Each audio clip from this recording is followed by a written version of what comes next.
wanted to focus more on what causes people to have addictions rather than the people themselves. Tonight, Yellowknife marches for National Addictions Week. Chez les garçons, c'est tous les types de danse pour les hommes, grass, fancy, hommes traditionnels. Pour les danses de cerceau, c'est plus ma fille aussi. Plus, an innovative gym class teaches kids how to dance powwow. I wanted again to represent like family and community feasting together. And Art in the Mail, a special delivery from an Inuit artist.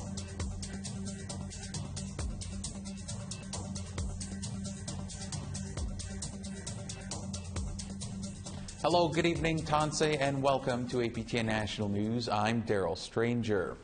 A nationwide shortage of liquid cough medicine has parents with sick kids scrambling. In Nunavut, the challenge is bigger. You can't just pop over to the next town to check out their pharmacy, not without getting on a plane.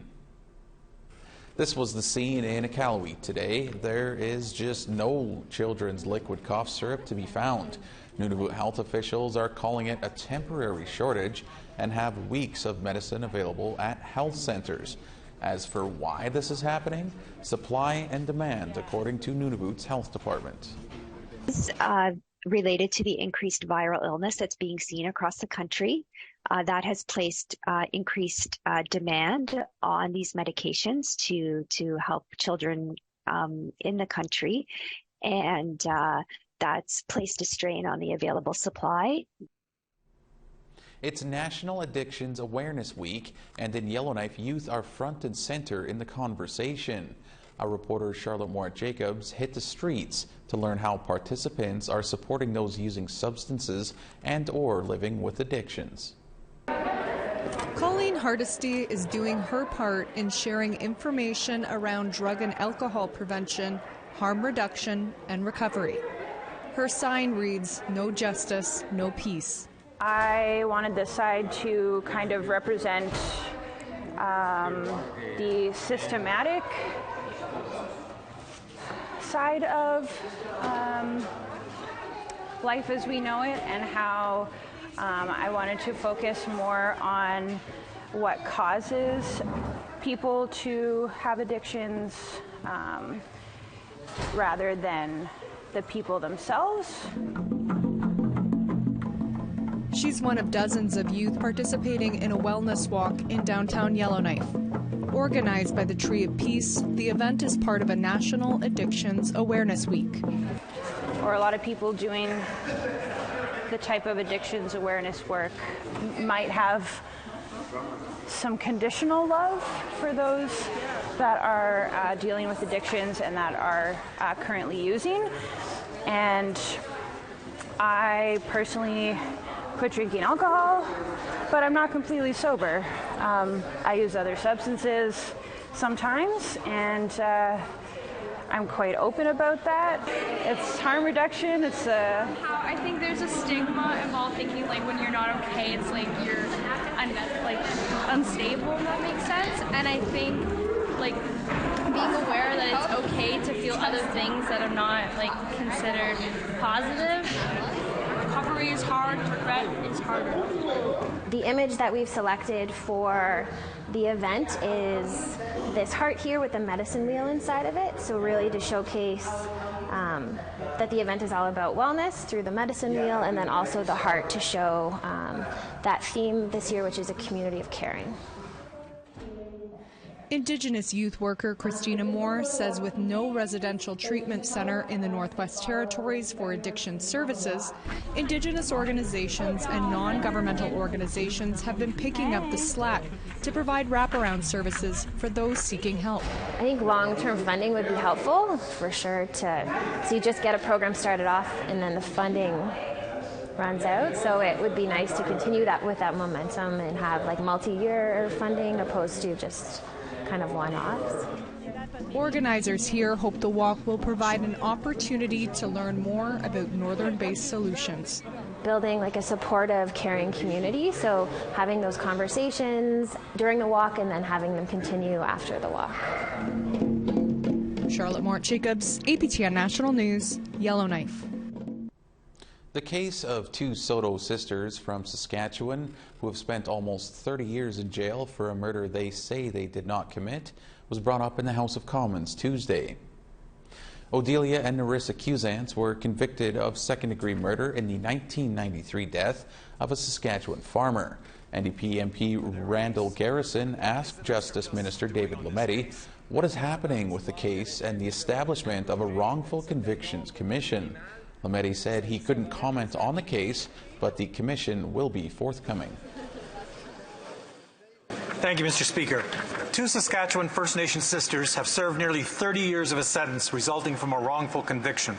Tomorrow, the Kwazan sisters face a bail hearing where Saskatchewan appears to be using every trick in the book to keep them in custody.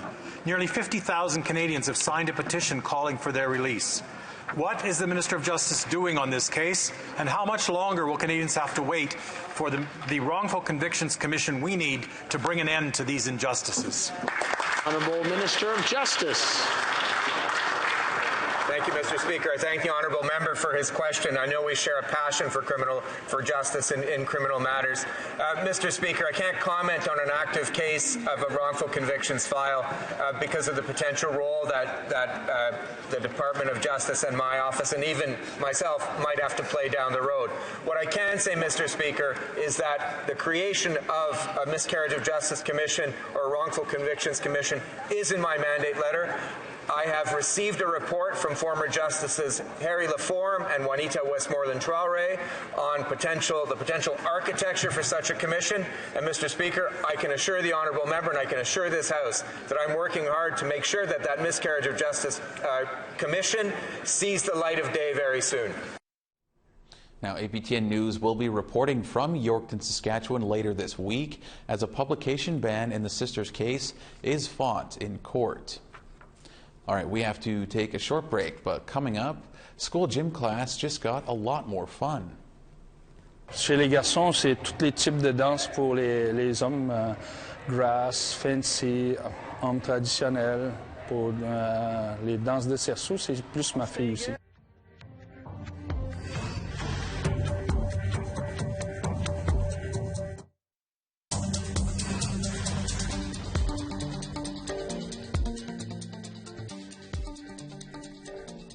Welcome back. BC has a new premier, and for the first time in Canadian history, a premier was sworn into office on First Nations land. APTN's Tina House was at the swearing-in ceremony and has this story. The first time in Canadian history, a premier was sworn into office on a First Nations reserve. David Eby was blanketed and honored by the Musqueam Indian Band as he became BC's 37th premier. I, David Robert Patrick Eby. I, David Robert Patrick Eby. Swear that I will serve His Majesty. Swear that I will serve His Majesty. Duly and faithfully. Duly and faithfully. And to the best of my ability. And to the best of my ability. Fulfill the responsibilities and trust granted to me. Fulfill the responsibilities and the trust granted to me. Chief Wayne Sparrow says he's honored that the Premier decided to do the ceremony on Musqueam land. Like I've said numerous times, with reconciliation, we had a private meeting with them and told them it's not just a word, and actions have to follow after the acceptance of the UN DRIP and the rights of Indigenous people. So, to have the first time ever sworn in here in our community is amazing, and our community is so excited. For a long time, MMIWG advocate Bernie Williams, she says that she's confident that Premier Eby will continue to advance the rights of Indigenous people. I am so proud of him. I remember meeting him just right after he finished law school, and he started out with a real integral part of BC civil liberties, and then Pivot Legal, and then with the Wally Opal inquiry, along with Cameron Ward, with the families of Robert Willie Picton, the devastation that happened around with the inquiry back then. So watching him, I just can't say enough. And he's never forgotten us. And with BC continuing to see high rates of murdered or missing people, along with the full crisis with the opioid epidemic and the homeless encampment on the downtown east side, Premier Eby has some big issues to tackle. For Wendy Grant-John, she says it's time for a new relationship between Indigenous people and the province. I think the biggest challenge is going to be the trust, whether or not the words that he brings forward are actionable. I know they've done legislation with reconciliation, and I know they're bringing together justice committees and really making a strong statement about how we need to change the relationship between Indigenous people in the province. As the new leader of the BC NDP party, David Eby takes over from John Horgan, who has served in office for 5 years. And he wasted no time in announcing some major plans, including the launch of a Safer Communities Action Plan by keeping dangerous offenders off the streets and safeguarding communities. Tina House, APTN National News, Vancouver.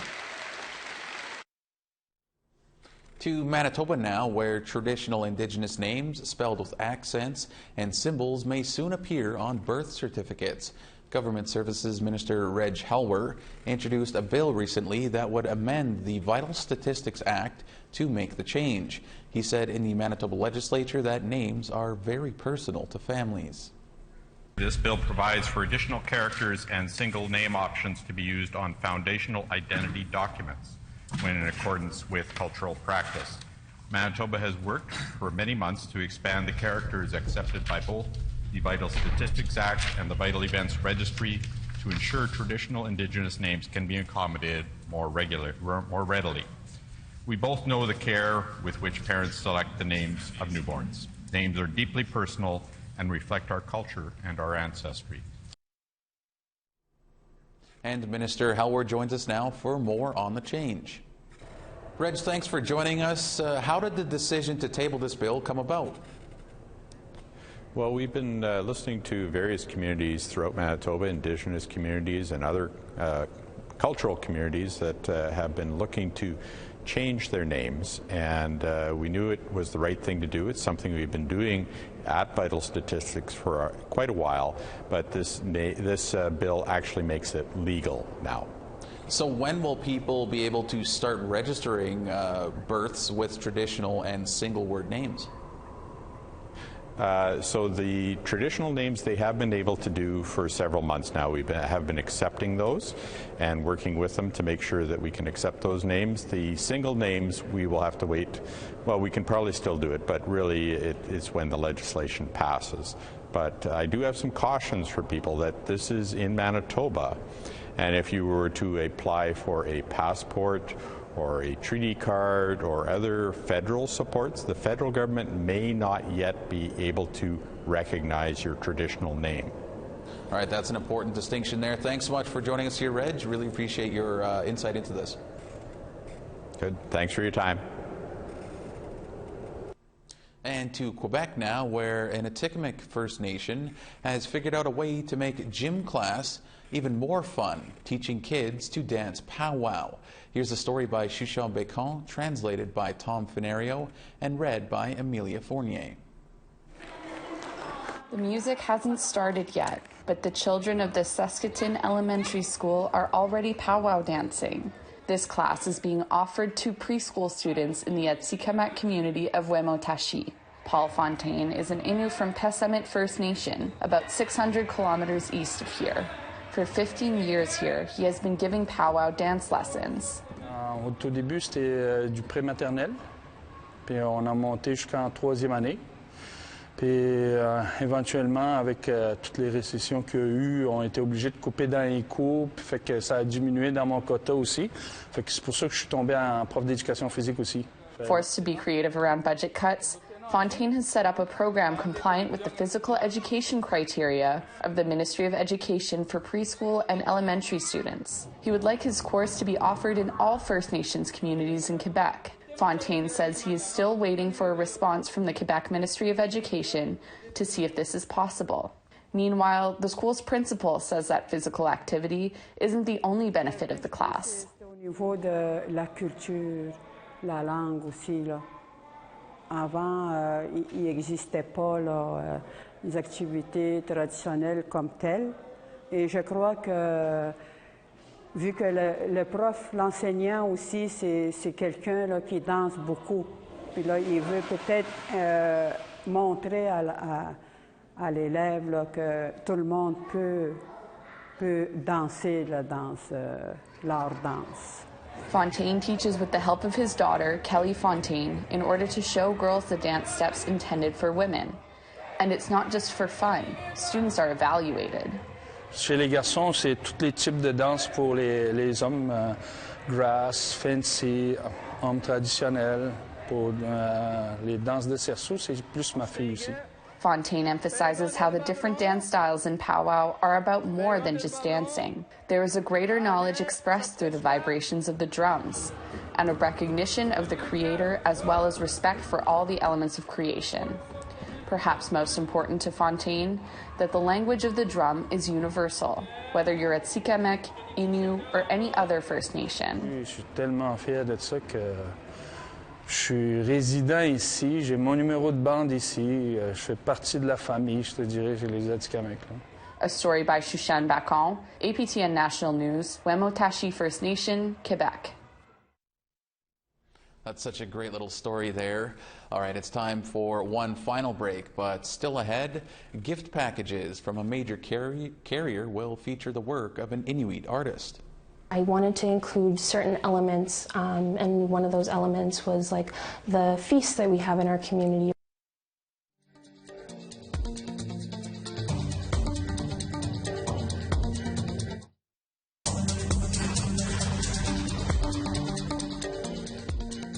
Welcome back. It's time now for our photo of the day.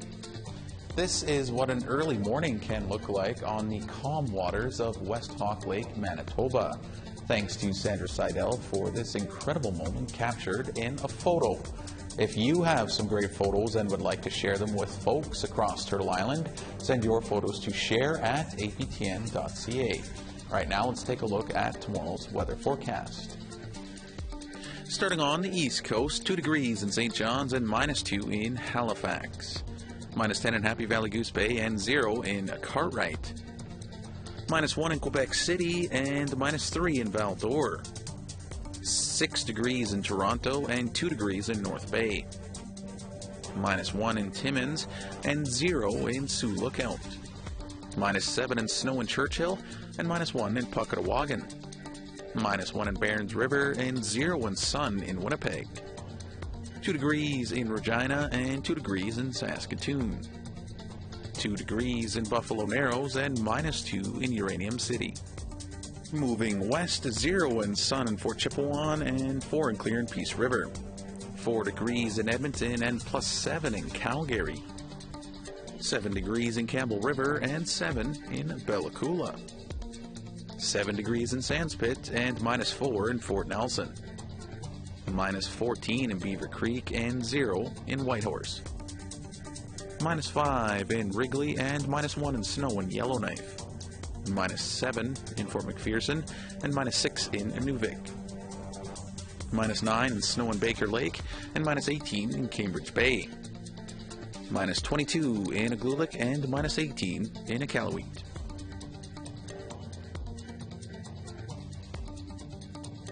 The festive season is quickly creeping up on us, and one holiday tradition comes courtesy of shipping giant Purolator.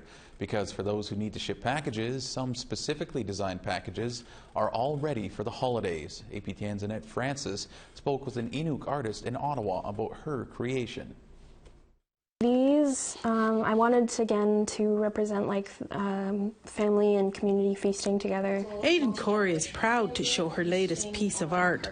She is one of 13 emerging artists selected from each province across the country to create a festive design for Purolator's holiday boxes. When I first heard about it was when Purolator contacted me. The way the program works is that every past year, the artist from the province that you have been picked to represent, the past artist suggests new artists, and I guess I was one of the artists that was recommended. According to Perlator, it's the third year for the program.